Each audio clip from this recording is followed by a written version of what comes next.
C'est la chronique, c'est bon pour la santé et nous retrouvons en studio comme tous les matins le docteur Serge Rafal. Bonjour Serge. Bonjour Ilana. Serge, vous souhaitiez ce matin attirer notre attention sur un sujet préoccupant, en tout cas qui vous préoccupe, vous, ce sont les ordonnances à rallonge des personnes âgées. Oui, Ilana, les Français sont globalement très attachés à la prescription de médicaments, si bien que peu de consultations se terminent sans ce rituel quasi obligé, la rédaction d'une ordonnance.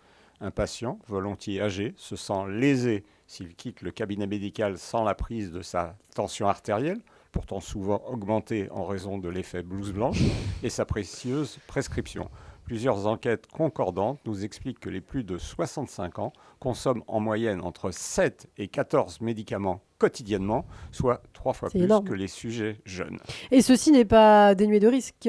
Cette surconsommation est déjà dangereuse en soi puisqu'elle expose au risque d'effets indésirables qui peuvent en outre se potentialiser, d'autant qu'il s'agit couramment dans cette tranche d'âge de médicaments efficaces et puissants, des psychotropes, des antihypertenseurs, des antidiabétiques. Elle est aggravée par la généralisation des génériques aux noms chimiques compliqués, impossibles à retenir, même parfois pour nous, et qui ajoutent leur part de confusion et donc de risque. Ils permettent certes de réduire les dépenses de l'assurance maladie, mais ils ont indiscutablement introduit un trouble et des difficultés pour les patients et un danger sur les ordonnances. En raison des déserts médicaux, les malades doivent à l'occasion faire appel à des services d'urgence et donc à un médecin qui ne les connaît pas parfaitement. Et ils peuvent alors tout à fait oublier de lui signaler un médicament dont ils n'ont pas retenu le nom et qui risque alors de figurer sur 2 ordonnances différentes.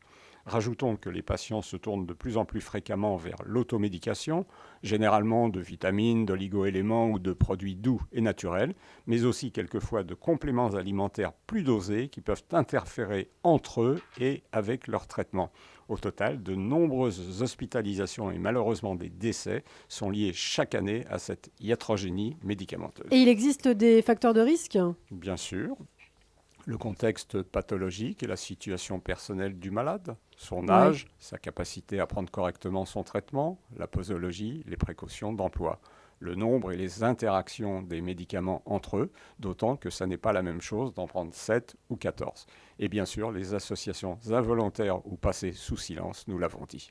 Donc évidemment, il faut faire le point, vous nous le dites, Serge, régulièrement avec son médecin généraliste. Évidemment, afin de vérifier que tous les médicaments et leur posologie correspondent à l'état de santé du moment, d'écarter ceux qui ne sont plus utiles et qui peuvent même devenir inappropriés ou dangereux, de s'assurer que certains n'ont pas été stoppés de façon aléatoire à cause du trop-plein ou d'un certain ras-le-bol mental, de lister les produits que le malade a pu ajouter de sa propre initiative sur les conseils d'un ami ou d'un proche ou en allant se promener sur Internet. Bon, alors en conclusion, Serge. Les médicaments sauvent des vies tous les jours, mais attention au mélange et en particulier au cocktail qui constitue un véritable danger.